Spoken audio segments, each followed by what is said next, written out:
স্বাগত ডিবিসি সংবাদে, আপনাদের সাথে আছে হিমাদ্রি রাহা। এবার জানাবো খবরের বিস্তারিত। জুলাই গণঅভ্যুত্থানের মধ্য দিয়ে বাংলাদেশ গড়ার যে সুযোগ এসেছে তা নষ্ট হতে দেয়া যাবে না বলে মন্তব্য করেছেন অন্তর্বর্তী সরকারের প্রধান উপদেষ্টা ডক্টর মোহাম্মদ ইউনূস।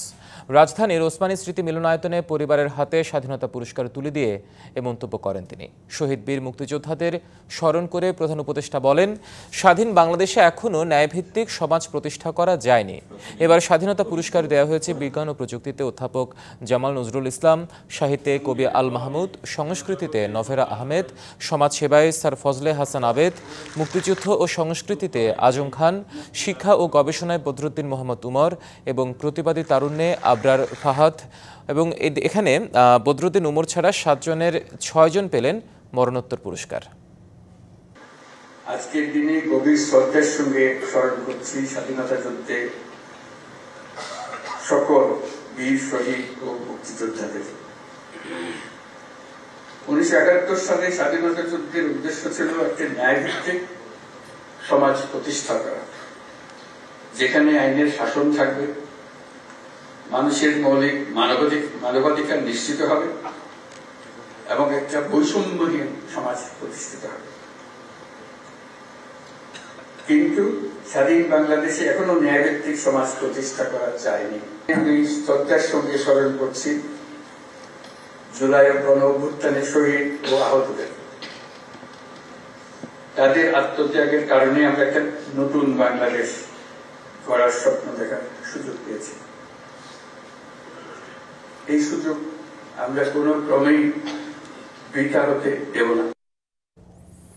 5-6 মাসের মধ্যে মুক্তিযোদ্ধাদের তালিকা চূড়ান্তভাবে প্রকাশ করা হবে বলে জানালেন মুক্তিযুদ্ধ বিষয়ক উপদেষ্টা ফারুকী আজম। তিনি বলেন, মুজিবনগর সরকারের কেউই মুক্তিযোদ্ধার তালিকা থেকে বাদ পড়বেন না। ডিবিসি নিউজকে দেয়া বিশেষ সাক্ষাৎকারে তিনি আরও জানান, শুধু রণাঙ্গনের যোদ্ধারাই হবেন মুক্তিযোদ্ধা, বাকিরা সহযোগী হিসেবে স্বীকৃতি পাবেন।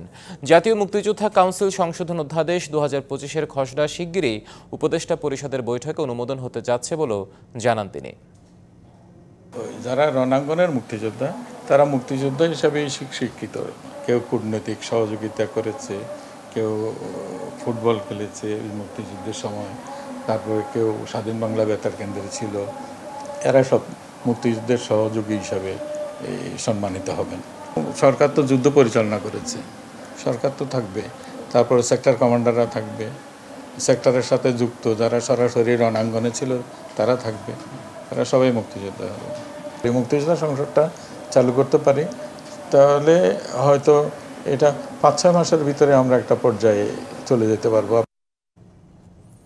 জাতীয় গণহত্যা দিবস উপলক্ষে চট্টগ্রামে 71-এর বীর শহীদদের প্রতি শ্রদ্ধা নিবেদন করেছেন সিটি কর্পোরেশনের মেয়র ডাক্তার শাহাদাত হোসেন। সকালে পাহাড়তলী বধ্যভূমিতে ফুল দিয়ে শ্রদ্ধা জানান তিনি। এ সময় মেয়র বলেন, 71-এর 25শে মার্চ কালরাতে নিরস্ত্র বাঙালি জাতির ওপর যে গণহত্যা চলেছিল তা পৃথিবীর ইতিহাসে বিরল ঘটনা। 25শে মার্চ উপলক্ষে শহীদদের রুহের মাগফিরাত কামনায় সিটি কর্পোরেশনের টাইগার পাসের অস্থায়ী ভবনে সম্মেলন কক্ষে খতমে কোরআন, দোয়া ও বিশেষ মোনাজাত হয়। দেশের সর্বোচ্চ আদালতের বিচারপতি হিসেবে শপথ নিয়েছেন বিচারপতি AK মাসুদুজ্জামান ও বিচারপতি ফারাহ মাহবুব। মঙ্গলবার সকালে সুপ্রিম কোর্টের জাজেস লাউঞ্জে তাদের শপথ পড়ান প্রধান বিচারপতি সৈয়দ রেফাত আহমেদ। 2 বিচারপতির শপথের মধ্য দিয়ে আপিল বিভাগে বিচারপতির সংখ্যা দাঁড়িয়েছে 7 জনে। শপথ অনুষ্ঠান পরিচালনা করেন সুপ্রিম কোর্টের রেজিস্ট্রার জেনারেল আজিজ আহমেদ ভূঁইয়া। এ সময় আপিল বিভাগ ও হাইকোর্টের বিচারপতিরা উপস্থিত ছিলেন। এর আগে রাষ্ট্রপতির আদেশে AKM আসাদুজ্জামান ও ফারাহ মাহবুবকে আপিল বিভাগে বিচারপতি হিসেবে নিয়োগ দিয়ে প্রজ্ঞাপন জারি করে আইন মন্ত্রণালয়। বিশ্বস্ততার অকৃত্রিম বিশ্বাস ও আনুগত্য পোষণ করিব, যথাবিহিত আচরণ করিব। বিশ্বস্ততার সহিত আমার পদের কর্তব্য পালন করিব। অকৃত্রিম বিশ্বাস ও আনুগত্য ও অনুরাগ বা বিরাগের বশবর্তী না হইয়া সকলের প্রতি আমি আইন অনুযায়ী ও বিশ্বস্ততার অকৃত্রিম বিশ্বাস ও আনুগত্য পোষণ করিব। দর্শক, ক্রিকেটার তামিম ইকবালের শারীরিক অবস্থা সম্পর্কে জানাচ্ছেন গাজীপুরের কেপিজি হাসপাতালের চিকিৎসকরা। আমরা এখন সরাসরি সেই ব্রিফিংয়ে যুক্ত হচ্ছে। মেনে না চললে যে আশঙ্কাটুকু থাকে সেটা সম্পর্কে আমরা তো ভবিষ্যৎ বলতে পারবো না, এবং আরও কিছু বিষয় থাকে একজন ডাক্তার এবং রোগীর যে পারস্পরিক বিষয় সেগুলো আমরা আলাপ করেছি। ওনাকে কিভাবে চলা উচিত, কি কি মেনে চলা উচিত সেগুলো এ বিষয়ে আমাদের প্রফেসর ওয়াদুদ বলেছেন। তো আমরা সবাই মিলে অ্যাকচুয়ালি ওনার জন্য দোয়া করি এবং কেপিজি হাসপাতালের সবাইকে আরেকবার ধন্যবাদ জানাই। এবং এটা আপনারা জাতীয়ভাবে প্রচার করেন যে আমাদের কার্ডিওলজির যে ব্যবস্থাপনা সেখানে দেশের সার্বিক পরিস্থিতি কি এবং নির্ভরযোগ্য অবস্থান এখন আমরা আছি এবং বিশ্বমানের একটা চিকিৎসা তামিম ইকবাল পেয়েছে। এই বিষয়গুলো আপনারা তুলে ধরবেন। আপনাদের সবাইকে ধন্যবাদ। সবাইকে ভালো রাখেন আল্লাহ এবং সবাইকে ঈদের অগ্রিম শুভেচ্ছা জানিয়ে এখানে শেষ করি। আসসালামু আলাইকুম। ঈদ উল ফিতর যত এগিয়ে আসছে, খুলনা ও রাঙামাটিতে ততই জমে উঠছে ঈদ বাজার। ক্রেতা সমাগমে সরগরম শপিং মল ও দোকানগুলো। সকাল থেকে গভীর রাত পর্যন্ত পছন্দের পোশাক কিনতে ব্যস্ত সবাই। আর ক্রেতা সমাগমে খুশি ব্যবসায়ীরাও। বিপণী বিতানগুলোতে প্রশাসনের নজরদারির পাশাপাশি রয়েছে নিজস্ব নিরাপত্তা ব্যবস্থাও। সমাগত ঈদ উল ফিতর ধুম পড়েছে কেনাকাটার। বর্ণিল সাজে সেজেছে খুলনা ও রাঙামাটির বিপণী বিতানগুলো। নিজের ও পরিবারের সদস্যদের পছন্দের পোশাক কিনছেন খুলনার ক্রেতারা। এখানে নারী পুরুষের বাহারি পোশাকের ভিড়ে এবার বেশ কদর দেশীয় শাড়ি ও পাঞ্জাবির। প্রতি বছর যে বাজার করি বা মার্কেটে কেনাকাটা করি তার থেকে এবার সহনীয় পর্যায়ে আছে। আমি জামা কিনেছি দুটা, একটা হিল কিনেছি, একটা ব্যাগ কিনেছি। এবছর সবচেয়ে বেশি চাহিদা পাকিস্তানি ড্রেসের। পাকিস্তানি তাওয়াক্কাল, নোটস, বিভিন্ন আইটেম আছে আরো। ঈদে প্রথম থেকে ভালো, সব দেশি মালই বেশি চলতেছে। ইন্ডিয়ান না থাকার কারণে দেশি মালের কদর বাড়ছে আর কি। খুলনার শপিং মলগুলোতে নিজস্ব নিরাপত্তার পাশাপাশি রয়েছে প্রশাসনিক নিরাপত্তা ব্যবস্থাও।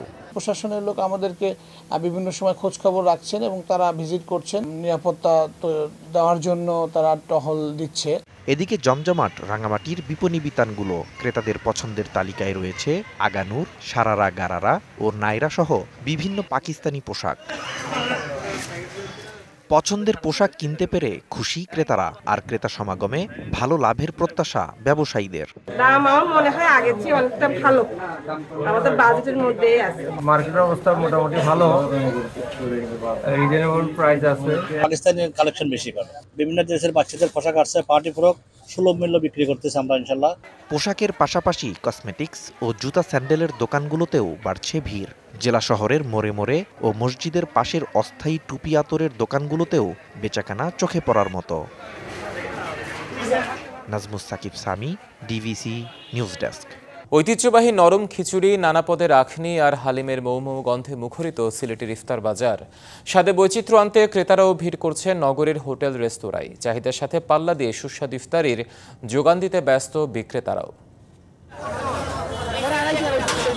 পারিবারিক আয়োজন, অফিস পাড়া কিংবা মাহফিল, যেখানেই হোক এই অঞ্চলের ইফতার মেনুতে সবার আগেই চলে আসে নরম খিচুড়ি আর আখনির নাম।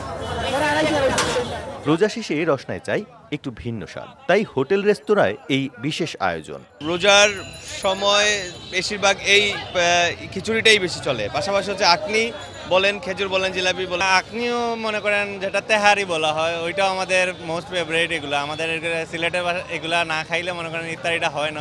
অল্প বিস্তর সবজি আর সুগন্ধি চাল ডালের নরম খিচুড়ির প্রতি বাড়তি আকর্ষণ এই জনপদের মানুষের। সাথে সুস্বাদু চিকেন কিংবা বিফ আখনি। আমরা সিলেটি মানুষ পাতলা খিচুড়িটা বেশি চাই। বিফ, তেহারি, চিকেন আখনি ওগুলো অনেক চাহিদা আছে ভালো। প্রচলিত সব ইফতার আইটেমের সাথে থাকছে জিলাপি সহ নানা মিষ্টি জাতীয় খাবার।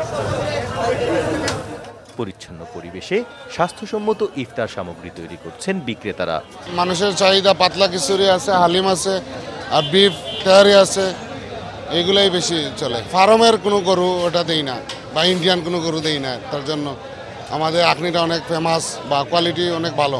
খাবারের গুণগত মান নিশ্চিতে নিয়মিত মনিটরিংয়ের দাবি ক্রেতাদের। প্রত্যুষ তালুকদার, ডিবিসি নিউজ, সিলেট।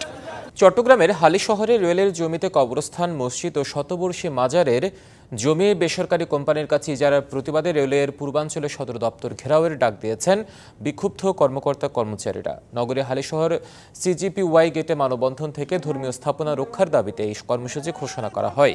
এ সময় বক্তারা জানান, সাইফ পাওয়ার টেককে মসজিদ এবং কবরস্থানের জমিসহ রেলওয়ের জমি লিজ দেওয়া হয়েছে। জমির নাম মাত্র মূল্যে ইজারা বাতিল ও লুটপাট বন্ধের দাবি জানান রেলওয়ে কর্মকর্তার কর্মচারীরা। 7টি সংগঠন একসাথে এই মানববন্ধনের ডাক দেয়। ডিবিসি সংবাদে এই ছিল এখনকার মতো। ডিবিসি নিউজের সংবাদগুলো পড়তে ভিজিট করুন dbcnews.tv আর ভিজিট করুন ডিবিসির ফেসবুক পেজ এবং ইউটিউব চ্যানেল। ডিবিসি সঙ্গে থাকুন।